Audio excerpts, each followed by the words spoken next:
Boa noite a todos.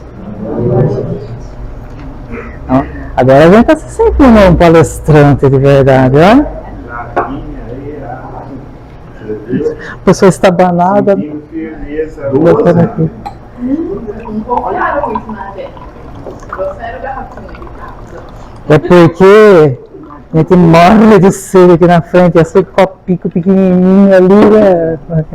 Bom, sejam todos bem-vindos, né? Como disse o Galassi, é sempre um prazer a gente poder estar aqui falando de Jesus. E a gente vai falar sobre julgamentos. Todas as vezes que a gente chega aqui na frente com um tema diferente, quando a gente, geralmente o tema está aí no telão, que a gente passa o olho assim, a gente já consegue ter uma ideia assim. A gente vai olhando e os olhares, alguns a gente nota que se identifica, parece que alguns se alegra com o tema, alguns olham, dá a impressão, acho que eu não preciso muito disso. E aí eu estava pensando isso hoje, era que eu estava lendo aqui, né? Eu acho que julgamentos, todo mundo em algum momento vai se identificar. Eu acho que até pela nossa condição ainda, a gente julga demais, né? A gente sempre direciona um julgamento a alguém, ou uma atitude, ou uma situação, seja disfarçado, seja velado, seja em pensamento, sentimento, mas eu acho que quase todo mundo aqui acaba sempre emitindo, né, um julgamento. Então, meu desejo é que essa nossa conversa essa noite seja útil, né, para que a gente aprenda. Eu vou falar particularmente, quando cheguei no final, eu cheguei com a intenção de que eu não devo fazer nenhum julgamento, porque eu acho que eu ainda não sou capaz de dosar, né, o julgamento. Então eu peguei para mim que eu tento evitar o julgamento, e aí agora fica a critério de cada um quando terminar a conversa. E para falar sobre julgamento, eu não encontrei, né, um esclarecimento melhor do que lá no Evangelho segundo o Espiritismo, no capítulo 10, que tem o tema, né, Bem-aventurados os misericordiosos. Então lá é um capítulo que todo mundo que puder deveria, pelo menos uma vez por mês, fazer uma leitura, porque traz ali, né, valiosos ensinamentos para a gente. Fala sobre julgamento, fala sobre perdão, fala sobre indulgência, né? Seria interessante se a gente pudesse, né, fazer essa leitura, que só vai acrescentar na nossa vida. Foi daí que eu tirei todo o tema, toda a reflexão que a gente vai fazer essa noite. Como é muito assunto e como o tempo nosso é curto, porque eu não sei se vocês sabem, aumentou um pouco, né? O João liberou que agora eu posso falar até 9h30. Começou o ano diferente, né? Posso parar até 15 para as 10 para dar tempo de fazer a prece e 10 horas terminar. Então, mesmo assim, ainda é curto o tempo, né, Raquel? Então a gente vai fazer uma apanhada. Mentira, viu, gente? Não precisa levantar e sair no meio da palestra, não. Na verdade, a minha ideia hoje é terminar mais cedo. Todo mundo fala que, tá falando demais, então eu vou tentar falar menos, né? E vou tentar falar mais devagar. E todo mundo fala, nossa, engata uma primeira, fala sem parar, então eu vou tentar falar mais devagar. Mas vamos lá. Para nossa reflexão, né, eu vou começar conversando sobre algumas perguntas. É permitido repreender os outros? Será que eu posso em algum momento repreender o meu irmão? Repreender o meu próximo? Será que quando eu de alguma forma estou a repreender o meu irmão, isso pode ser uma postura em algum momento positivo? Ou será que a repreensão ela é sempre negativa? Será que eu posso notar as imperfeições do outro, do meu irmão? Ou será que eu devo, de alguma forma, fazer de conta que eu não vejo, não notar, não perceber, não destacar, não dar atenção a essas imperfeições? E uma outra pergunta é, eu posso divulgar o mal do outro? Será que em algum momento pode ser necessário eu levar a público o mal de uma outra pessoa ou um equívoco que a outra pessoa tenha cometido? Então, dentro dessas reflexões, a gente vai iniciar, né, a nossa conversa. Mas antes de começar, eu trouxe um vídeo que eu tenho certeza que todo mundo conhece, todo mundo já viu, inclusive ele tem estado passando aí no telão algumas imagens, né, durante as palestras, que também está no capítulo 10 do Evangelho, que é a passagem da mulher adúltera, né? E eu acho que essa passagem é a que melhor o nosso mestre consegue, né, ensinar para a gente como a gente agir diante de certas situações. Espera aí que eu acho que eu esqueci de ligar. Tá ligado?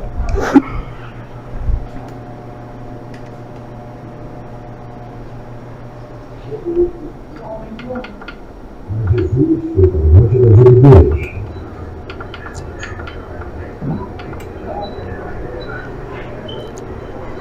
Uma livrada ele voltou à parte do templo. E o povo se reuniu em volta dele. Jesus estava sentado em cima da cruz.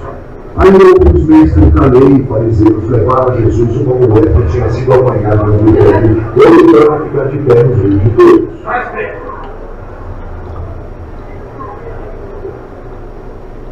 Esta mulher foi apanhada em pleno ato de adultério. De acordo com a lei que Moisés nos deu, as mulheres adúlteras devem ser mortas, apedrejadas.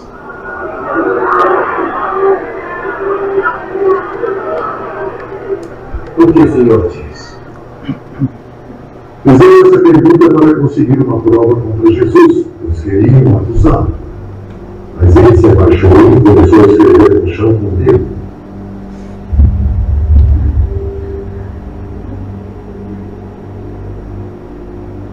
E eles continuaram a fazer a mesma pergunta. Jesus disse a eles: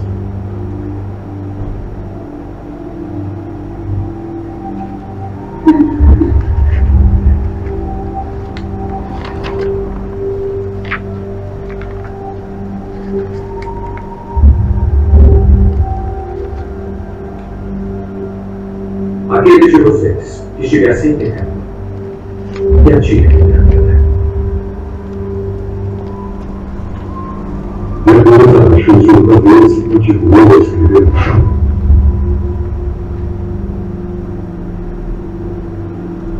Quando ele viu isso, todos foram embora, começando pelos mais velhos.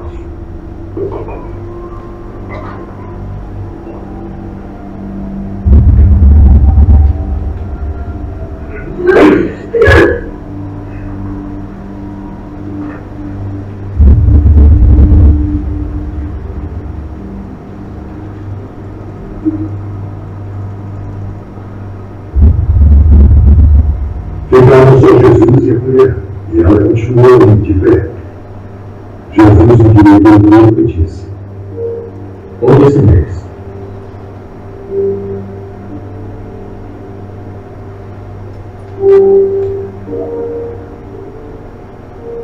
Não ficou ninguém para condenar você? Delícia. Pois então, eu também não vou você. Vai. E não pegue mais.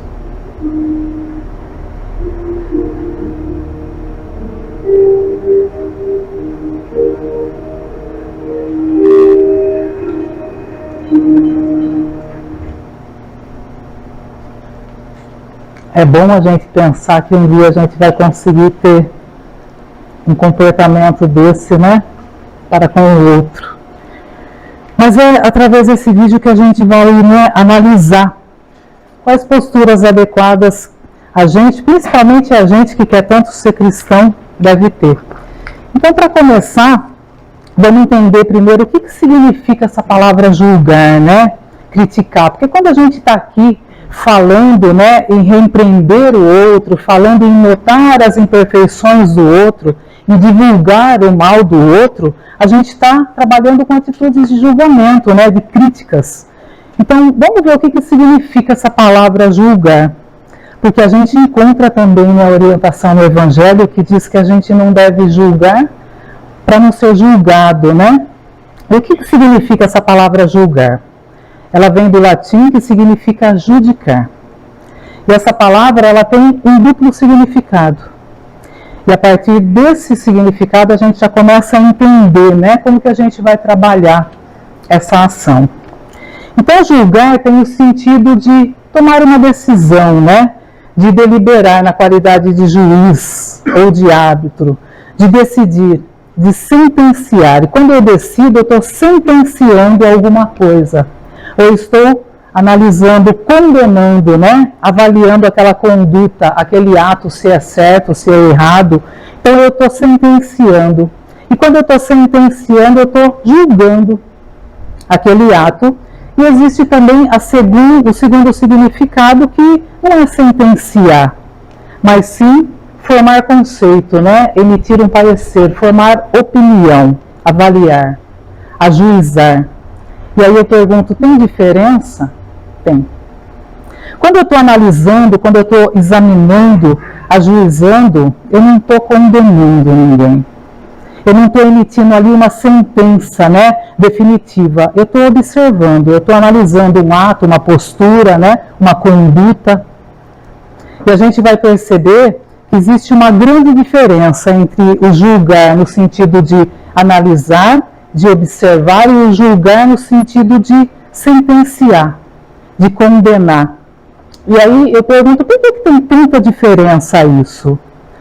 Porque quando a gente está repreendendo, quando a gente está observando, examinando uma postura de alguém, ou até mesmo a minha postura, eu posso atuar, né, dessas duas maneiras. Eu posso julgar no sentido de avaliar, e eu posso julgar no sentido de condenar, de sentenciar. E a gente vai aproveitar o vídeo que a gente acabou de ver e avaliar como foi que Jesus se portou diante da mulher, né, diante dessa situação equivocada. Será que ele deixou de observar essa conduta equivocada que a mulher teve? Ele não a julgou ali no sentido de condenar, no sentido de sentenciar, né? Quando ele pergunta para ela, mulher, onde estão aqueles, né, que te condenavam? Eles te julgaram? Eles te sentenciaram? E ela responde, não, Senhor. E ele disse, eu também não. Então, ele não julgou no sentido de condenar ela. A crítica, né, no sentido negativo, pernicioso, que a gente, na maioria das vezes, está acostumado a ver e, infelizmente, a fazer. Mas será que ele avaliou a conduta dela? Será que ele observou? Será que ele ajuizou? Com certeza, né?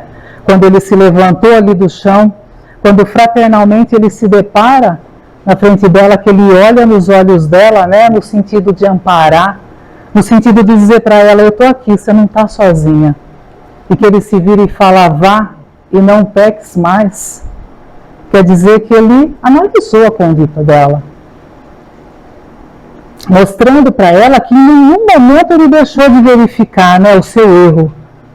E também em nenhum momento ele deixou de orientar, de observar, né, aquela postura que não era adequada. E ele ali, ele não perdeu a oportunidade de uma forma doce, de uma forma amorosa, caridosa, instrutiva, de bem orientar a mulher. Na verdade, é por isso que Jesus é o nosso modelo, né? É o nosso guia. Por isso que Jesus é o nosso exemplo a ser seguido. Então aqui a gente encontra duas metodologias de análise, né, diante de uma postura equivocada. Uma é no sentido de reprimir o mal. Reprimir o mal é quando eu observo uma conduta, quando eu avalio e eu busco reprimir o mal da situação, né? E essa conduta de reprimir o mal, ela é importante demais. Ela é louvável, né? Na verdade, ela é necessária até para o nosso próprio progresso. Se a gente está aqui para crescer, para evoluir, para melhorar, ela é necessária. É necessário que a gente busque reprimir o mal.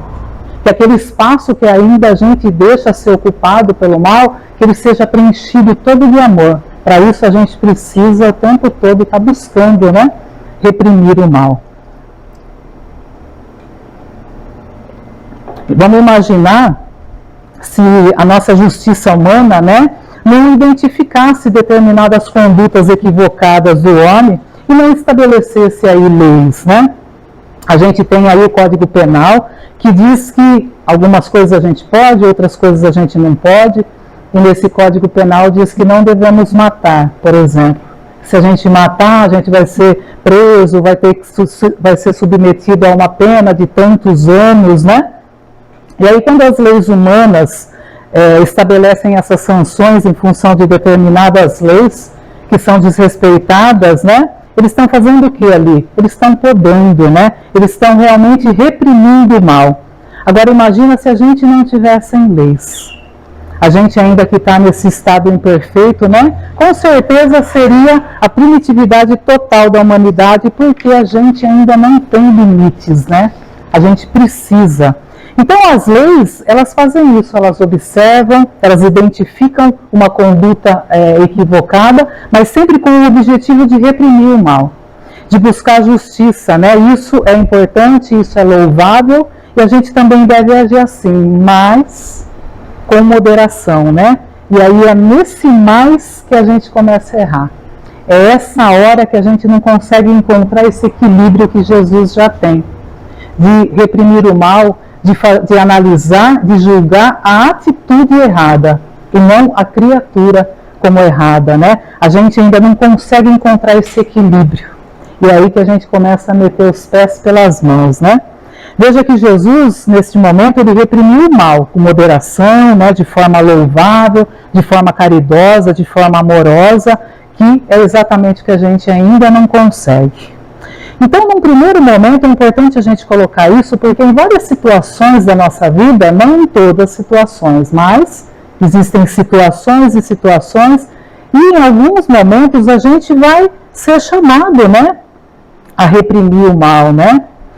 Um momento em que quase sempre eu sou chamada a reprimir o mal é para com os nossos filhos, para com os nossos familiares, para com aqueles que na maioria das vezes estão sob a nossa responsabilidade, né? Os pais, eles têm o dever de reprimir o mal dos seus filhos. E para isso, o que eu preciso? Eu preciso identificar esse mal, né? Para que eu possa reprimir essas atitudes equivocadas. Afinal de contas, esse é o dever dos pais.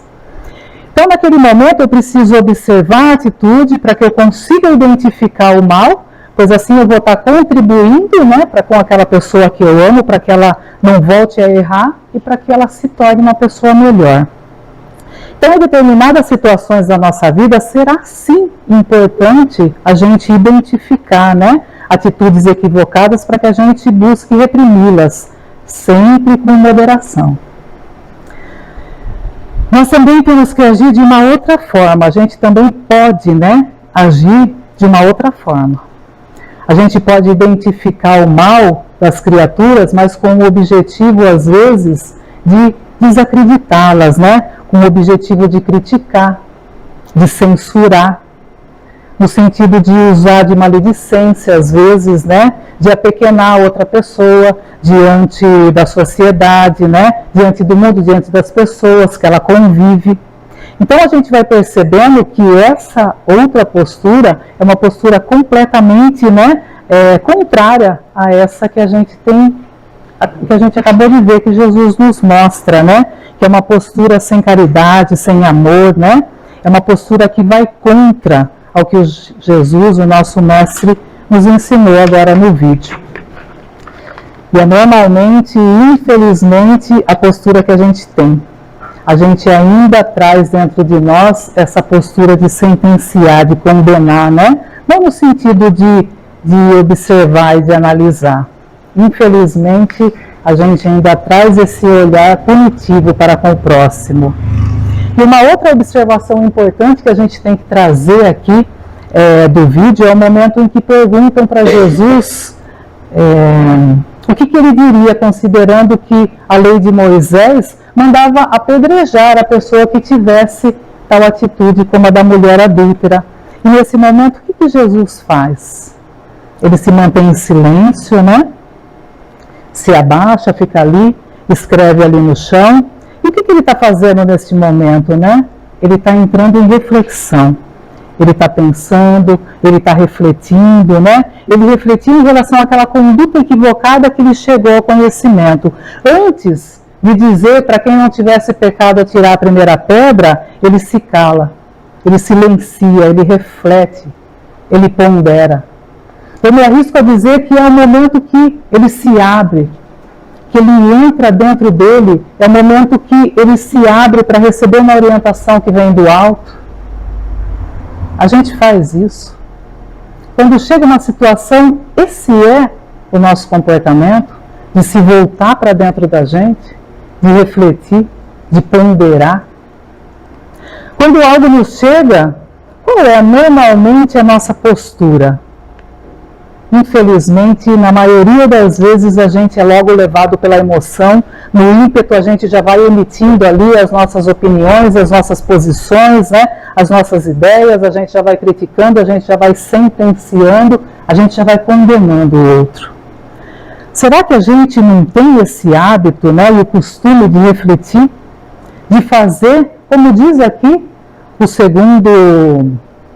segundo sentido da palavra julgar, avaliar, ajuizar, ponderar antes de emitir qualquer opinião, antes de tomar qualquer medida? E aqui a gente encontra um outro questionamento que a gente já pode trazer, né? Que é, eu devo divulgar o mal do outro?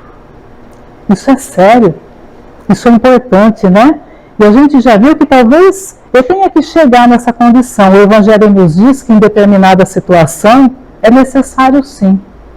Mas será que isso a gente consegue alcançar sem moderação, sem reflexão, deixando a emoção tomar conta da gente, né, do nosso coração, sem ponderar, sem bom senso, sem calma, sem caridade, sem equilíbrio? Certamente que não. Então façamos como Jesus, né? Se nos chegar ao conhecimento qualquer atitude equivocada do meu próximo, que antes de eu tomar qualquer medida, eu reflita. Eu faça como Jesus, eu pondere, né? Para que eu possa avaliar que medida tomar. Divulgar, não divulgar, criticar, não criticar, reprimir, enfim, refletir. Todas as vezes que a gente toma atitudes, né, levado pela emoção, né, a probabilidade da gente errar é sempre muito grande, né? Agora, quando a gente pondera, quando a gente espera o tempo passar, quando a gente espera a poeira baixar, a probabilidade da gente errar, ela diminui bastante. E uma outra coisa que a gente tem que lembrar sempre é que não é só o outro que se equivoca, não é só o outro que erra. Eu também erro, eu também me equivoco. E às vezes, mais até do que aquele que eu estou julgando e apontando, né? Pena que a gente nunca lembra disso, né? Bom, entendido, né, que a gente precisa, quando for analisar uma postura, sempre com moderação, sempre com cuidado, vamos entender, então, como que a gente pode fazer isso, né, de uma maneira mais prática. E, principalmente, o que a gente não deve fazer, que eu acho que é o mais importante, se tratando de julgamento, né, é o que a gente deve trazer mais para perto da gente, o que a gente deve evitar. Então, eu trouxe alguns tipos de julgamento que eu acho que a gente deve evitar. E o primeiro deles é o julgamento tendencioso. E o que seria um julgamento tendencioso? É aquele julgamento que eu faço com as minhas verdades, né? Quando eu faço sobre a minha ótica. Quando eu uso da educação que eu tive, da minha cultura, das minhas verdades, né? Da minha história. E a gente percebe que todos nós somos educados em família diferente, de uma maneira diferente, com princípios, né, com culturas diferentes. Isso nos influencia muito, né? A gente também acaba sendo produto do meio que a gente vive. A gente é influenciado pelo meio também. Então, certamente, quando eu analiso a postura, quando eu analiso o comportamento do outro, eu estou analisando conforme a minha verdade. Tudo aquilo que me ensinaram, tudo aquilo que eu aprendi. E não significa que a minha verdade seja a verdade do outro também. Então, a gente sempre é tendencioso no sentido de avaliar quando eu uso a minha visão, né? Quando eu faço a leitura sobre a minha verdade. E não significa que a minha verdade seja realmente a correta, né? A educação que eu tive, a formação que eu tive, os pré-julgamentos que eu trago comigo, né? As minhas preferências, né? Então, toda vez que eu vou fazer um julgamento usando a minha ótica, a tendência dele ser tendencioso é muito grande. Então a gente deve evitar esse tipo de julgamento, porque de repente você foi educado numa família com um método mais rígido, uma educação mais castradora, mais limitada, tem algumas coisas, algumas situações que eu olho e aquilo para mim é errado, porque eu aprendi até então que era assim. Só que para o outro, que às vezes teve uma educação mais liberal, foi criado de uma maneira mais livre, foi livre para fazer ali as suas escolhas, de repente aquilo que eu olho, observo e acho completamente errado, para ele é supernatural. Então não tem como a gente fazer esse julgamento utilizando a nossa ótica, né? Então esse é um que a gente deve evitar. E o segundo julgamento que a gente deve também evitar são os julgamentos precipitados. E a gente é mestre em julgar de forma precipitada, né? Sem conhecer verdadeiramente os fatos. Os fatos chegam para a gente, seja por uma fofoca, uma mensagem, rede social, televisão, né? Seja da maneira que for. Quando chega, a gente já acha que a gente sabe, né? A gente já está envolvido ali, a gente se comporta como se tivesse a par de tudo que aconteceu. E na maioria das vezes, a gente não está. E a gente é doido para fazer parte da história, né? Aconteceu um negócio lá, você está sabendo, tá, mas bem na hora eu estava passando lá, na parede, acabei vendo tudo, e a gente quer estar envolvido. Ao invés da gente sair para não se comprometer, não, a gente quer comprometer até o pescoço, a gente é doido para participar da história, né? E na maioria das vezes, a gente não sabe realmente o que aconteceu. A gente não conhece o outro a fundo, né? Para emitir esse julgamento precipitado. Eu posso chegar aqui agora e trazer, de repente, uma notícia para a Ana Raquel. Ficou sabendo do Galassi? Aquela história lá que ele fez? Então, menina, que situação, Galassi, não? Aí a Ana Raquel, como é mais evoluída, mais amorosa, ela vai se virar para mim e falar, mas Patrícia, será mesmo, né? Porque às vezes sai a conversa, às vezes a coisa chega meio distorcida, às vezes não é bem desse jeito, mas foi o Galassi. Então, tá vendo? Eu sei que bem na hora, o meu irmão estava passando, viu, e era exatamente o Galassi. Não tem jeito. Eu sei que você defende, porque você já é um ser mais... Aí você vira para mim e fala assim, não, mas sabe o que é, Patrícia, você estava falando, você viu ali na hora, mas aí você tem o conhecimento externo da situação. Não dá para a gente emitir um julgamento, coitado, né, sobre o Galassi por essa situação. A gente não sabe, né, na verdade, o que tem no coração dele, a gente não sabe o que foi que motivou ele, né, qual esforço ele fez para lutar contra aquilo. A gente não sabe o que foi que moveu ele.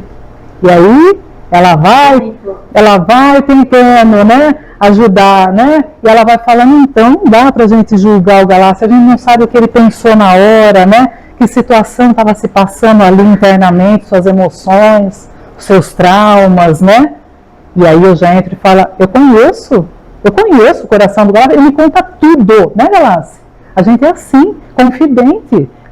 Eu sei tudo que ele já passou, os traumas, a dificuldade. Eu posso até te contar. Não, você não quer saber, né? O pessoal te contaria. Eu sei tudo que se passa com o Galassi, o coração, o que ele sente, as dificuldades que ele tem.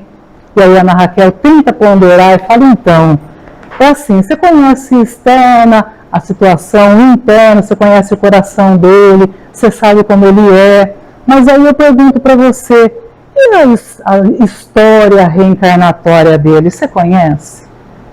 Aí eu até me arrisco a dizer, a gente é tão amigo que eu acho que na última a gente até veio junto.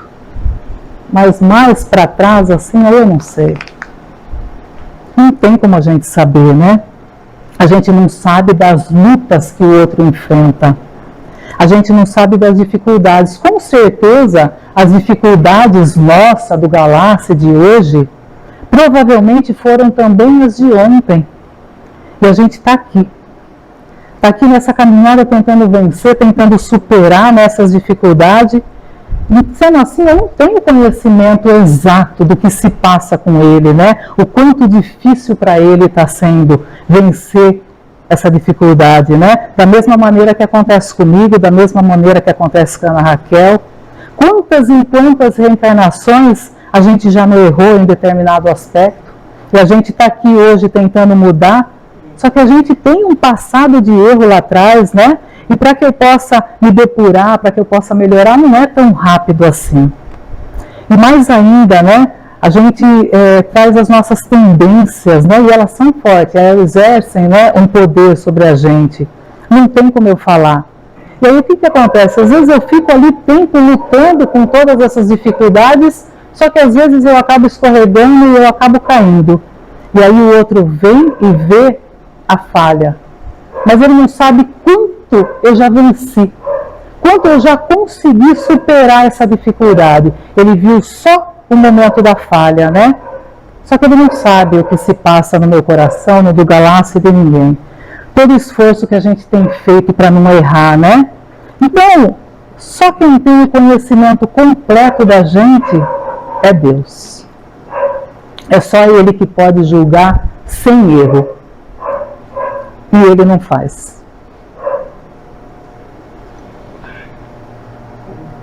E aí a gente aprendeu, Jesus veio aqui e mudou, né? Toda aquela ideia que a gente tinha de um Deus punitivo, de um Deus que castigava, de um Deus rígido. Jesus veio aqui e chamou Deus de meu Pai. Ele mostrou pra gente que Deus é bondoso, é caridoso, Deus é justiça, Deus é amor. Deus não pune a gente, Ele só quer nos ajudar, nos auxiliar, né? Então é por isso que a gente deve evitar, principalmente esse julgamento precipitado, né? Um outro julgamento que a gente deve evitar são os julgamentos severos e como a gente é severo para com o nosso próximo, né? Nesse mesmo capítulo 10 do Evangelho, ele nos orienta que a gente deve ser indulgente. E a indulgência é quando nós não vemos e não nos prendemos nos defeitos dos outros. É quando eu não procuro destacar os defeitos e sim o que o outro tem de bom, né?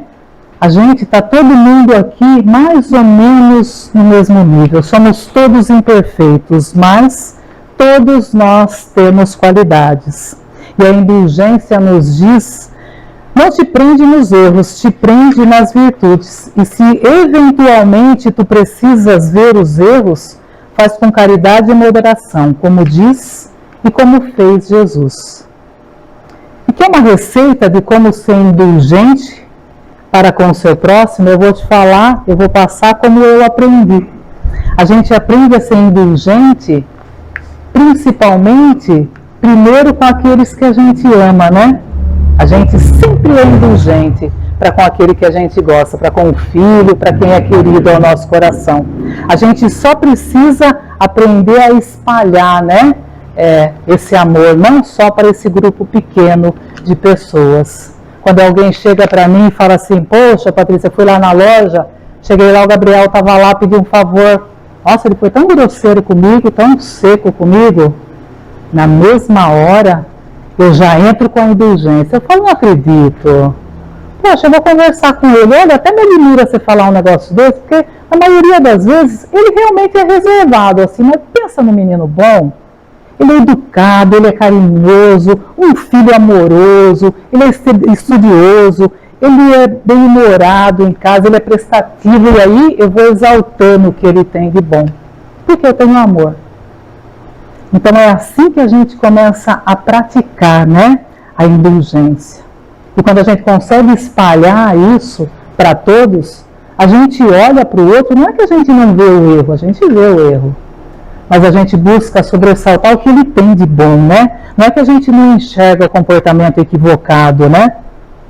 A gente busca, né? A gente observa e a gente lembra que ele é um irmão e que ele já tem algo de bom.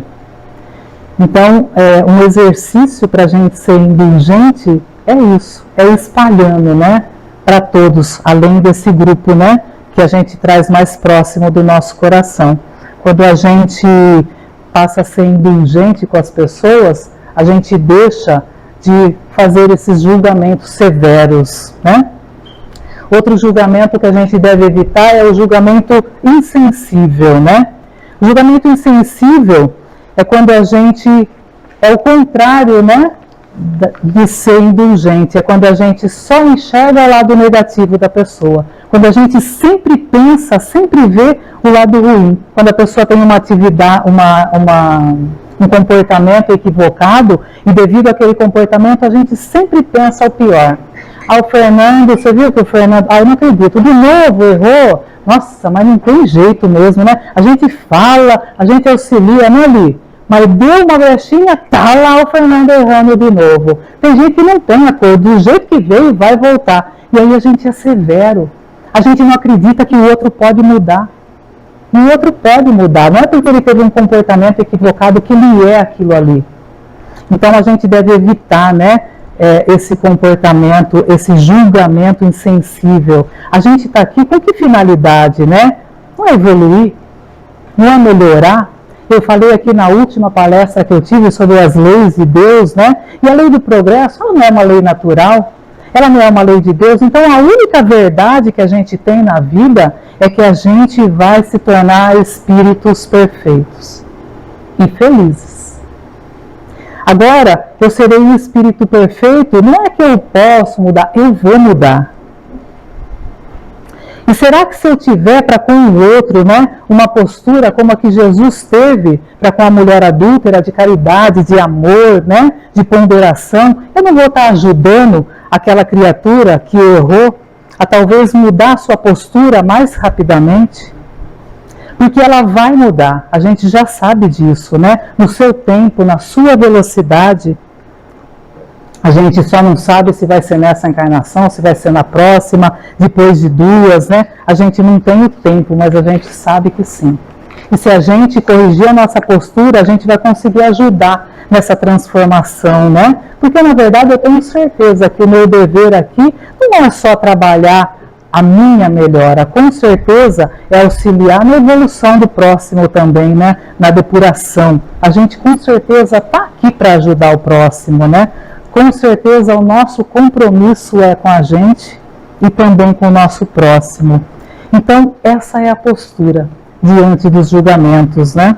Não a insensibilidade, mais amor, mais caridade. E olha aí que diz mais uma vez a doutrina espírita e o Evangelho, quando a gente faz a pergunta, convém eu desvendar o mal do outro?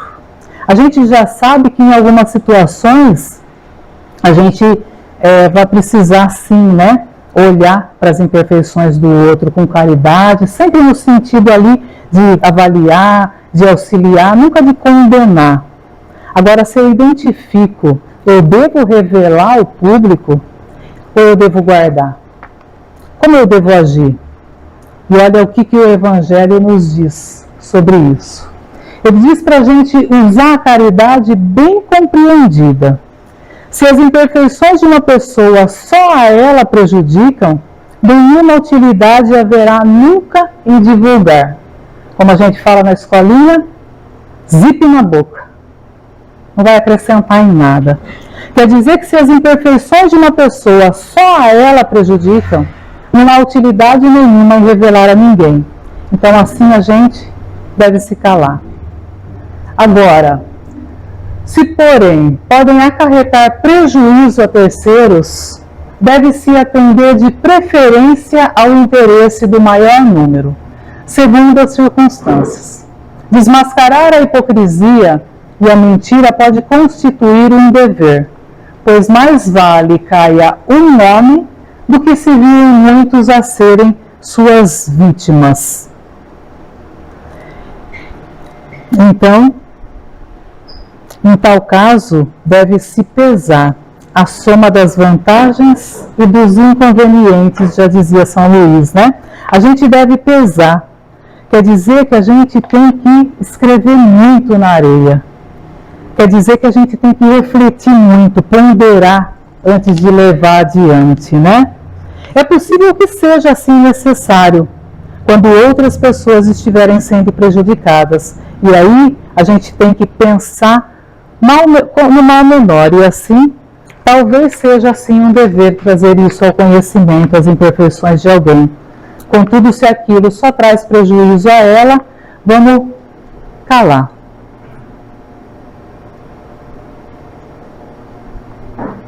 A gente deve, se tratando de julgamento, ser o ponto terminal de dificuldade, de situações equivocadas, de fofoca, né? De situações como essa. Porque, na verdade, a gente está aqui para censurar o mal.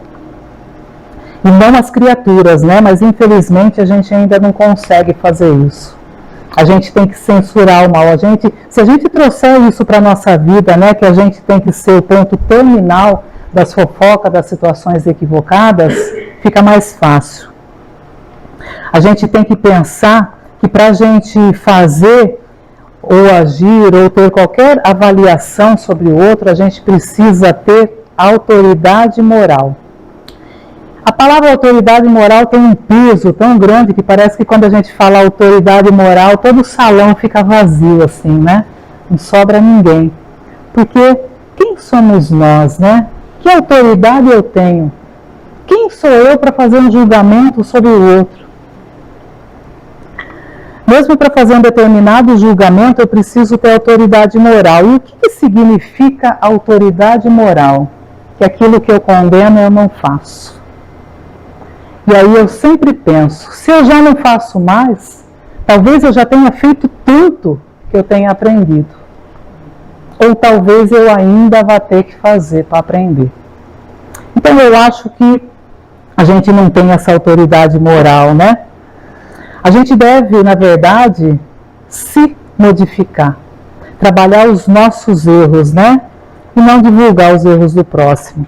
A gente precisa, portanto, usar de misericórdia para com o outro, assim como Jesus usou de misericórdia para com a mulher, né? Ação de amor, de indulgência, né? Mesmo que eu veja os erros do outro, que eu veja também as virtudes daquela pessoa. E quando eu olhar e não encontrar nenhuma virtude, que eu me cale, que eu silencie, né? Mas que eu não coloque mais lenha na fogueira em relação àquele mal que a pessoa realizou, que eu não passe para frente, né? Na verdade, só é verdadeiramente válido o autojulgamento, aquele que eu faço de mim. Esse a gente pode fazer sempre, mesmo assim, com um parêntese, com uma ressalva. A gente pode fazer o autojulgamento não com o objetivo de se julgar e de condenar, porque a doutrina espírita nos ensina que nos condenar, não. Nos corrigir, sim, sempre. Então é importante sim eu me avaliar, né? O enfrentamento comigo mesmo, ele é doloroso, nossa, como é doloroso. Como é duro a gente olhar para dentro da gente, como é ruim a gente ver os nossos defeitos, os nossos erros, né? Mas ele é necessário. Porque é só através dele, quando eu faço, né, essa autoanálise, quando eu faço esse autojulgamento, que eu consigo me transformar, que eu consigo me modificar, né? É reconhecer os meus erros para que eu possa me transformar, não para eu me condenar, né? Não para eu achar que eu sou a pior pessoa da face da terra, ficar com aquele discurso todo, eu não consigo, eu não tenho força, eu não tenho coragem, isso não leva a nada. Na verdade, é importante sim o autojulgamento para que eu possa me melhorar naquilo que eu sei que eu errei. Enquanto eu não me enfrento, enquanto eu não olho para dentro de mim, enquanto eu não identifico dentro de mim as minhas necessidades, os meus vícios, eu não sou capaz de trabalhar eles, né? Então, se eu quero realmente crescer, evoluir, melhorar, eu preciso sim conhecer, né, as minhas deficiências e trabalhar elas. E se eu olho e vejo a dificuldade no outro, o equívoco no outro, que eu analise também se eu também não tenho aquela dificuldade, né? Para que eu possa me trabalhar. E no momento que eu observar, se eu não puder ajudar, se eu não puder contribuir para que o outro se modifique, que eu utilize aquilo para o meu próprio aprendizado. É uma maneira da gente aprender, da gente se melhorar, analisando, né, o equívoco do outro, mas só com esse final. Lembrar que muitas vezes o outro também está fazendo o seu melhor, né?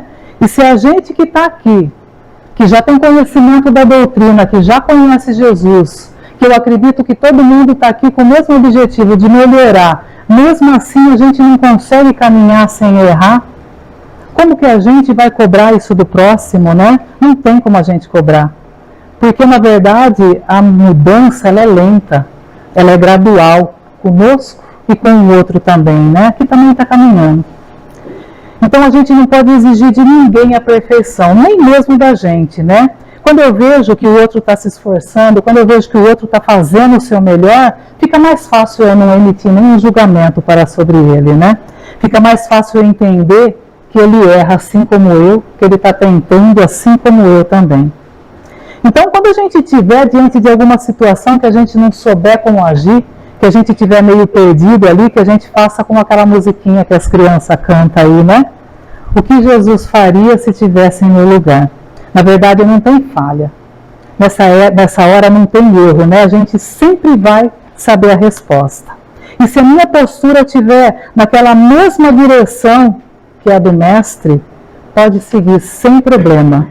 Não tem erro, né? Sempre que a gente colocar Jesus, sempre que a gente trouxer Jesus para a nossa vida, não tem como errar. E o que a gente precisa ter em relação ao julgamento, né? É diminuir o nosso orgulho, no sentido de achar que a gente está sempre certo. Diminuir a nossa vaidade de achar que a gente é melhor que o outro. O outro também pode ter razão. E começar a ser mais flexíveis, né? Menos severo, menos egoísta. Lembrar que para Deus nada é impossível. Jesus disse que nenhuma das suas ovelhas se perderiam. Isso quer dizer que ninguém vai permanecer aqui no erro, né? E que Ele nunca desiste de nós. E a gente também não pode desistir, nem de nós e nem do outro, né? Nem do nosso próximo. Em se tratando de julgamento, né? Que a gente, independente de quem seja, que a gente espere, que a gente reflita antes de fazer o julgamento, né? Que a gente dê ao outro o privilégio de poder se explicar. Mesmo que às vezes a ação pareça errada, no final o motivo às vezes pode ser bom. A mãe chegou na cozinha e a filhinha estava lá, uns 4 aninhos assim, com um sorrisão aberto e 2 maçãs na mão assim. Aí a mãe se voltou para ela e falou: nossa, meu amor, 2 maçãs, já no intuito, né, de educar, falou: dá uma para a mamãe. Aí ela deu um sorriso assim, e deu uma mordida, mordeu, mastigou. Aí a hora que a mãe se virou, ela deu um passo para trás, pegou a outra maçã e mordeu. A hora que a mãe se virou para já tentar, né, repreender, ela abriu um sorriso e falou: toma, mamãe, essa é a mais doce. Então, às vezes, a gente tem que evitar, né, o julgamento, porque às vezes o motivo pode ser bom. Que a gente possa, diante de alguns julgamentos, ter esse olhar, né, para com o outro, sempre. Muito obrigada. Falei que ia acabar mais cedo hoje, né?